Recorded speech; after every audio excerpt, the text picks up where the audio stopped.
வணக்கம் நண்பர்களே. பௌர்ணமி திதி என்று திருவண்ணாமலை கிரிவலம் யார் செல்லலாம், யார் போகக்கூடாது? இந்த கருத்தை சொல்றதுக்கு வர்ம மருத்துவமும் ஜோதிடமும் படுத்திருந்தா மட்டும்தான் சொல்ல முடியும்.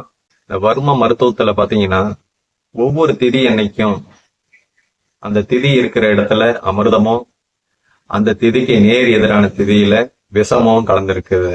வர்ம மருத்துவத்துல நீங்க என்ன வியாதிக்கு வந்தாலும் சரி, அன்னைய திதியில அமிர்தம் உங்க உடம்புல எங்க இருக்கோ அந்த இடத்த தொட்டு அமிர்தத்தை ஆக்டிவேட் பண்ணிட்டு தான் அவர்களுடைய நோய்க்கு உண்டான வர்ம புள்ளிகளை இயக்குவோம். அந்த வகையில நம்ம பார்க்கும் பொழுது பௌர்ணமி திதி அன்னைக்கு பாத்தீங்கன்னா தலையில நமக்கு அமிர்தம் இருக்கு.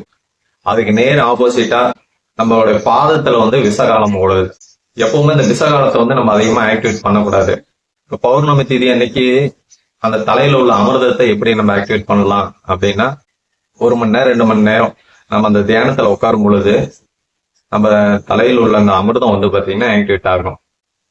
அதே அன்னைக்கு நம்ம நடந்துகிட்டே இருந்தோம் அப்படின்னா இந்த காலில் உள்ள விஷம் ஆக்டிவேட் ஆக ஆரம்பிச்சிடும்.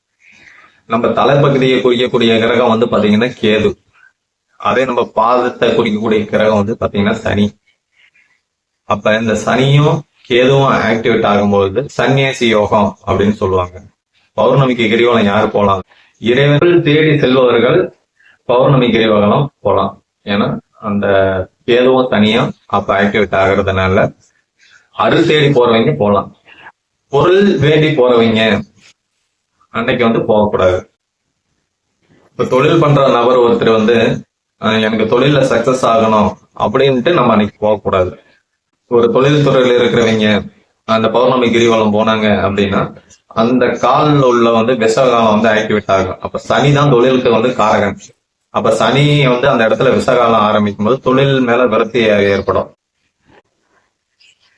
அப்ப இந்த பொருள் வேண்டி போறவங்க என்னைக்கு போலாம் அப்படின்னா, அமாவாசை அன்னைக்கு கிரிவலம் போலாம்.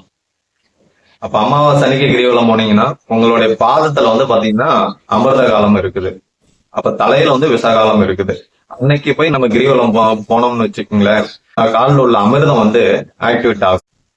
அப்ப காலில் உள்ள அமிர்தம் ஆக்டிவேட் ஆகும் பொழுது அங்க உள்ள சனி பாசிட்டிவா செயல்படுவார். அப்ப சனி பாசிட்டிவா செயல்படுது அப்படிங்கும் பொழுது நம்மளுடைய தொழில் நல்லா இருக்கும். ஓகே நண்பர்களே, நம்மளோட சேனலை சப்ஸ்கிரைப் பண்ணாதவங்க சப்ஸ்கிரைப் பண்ணி வச்சுக்கோங்க.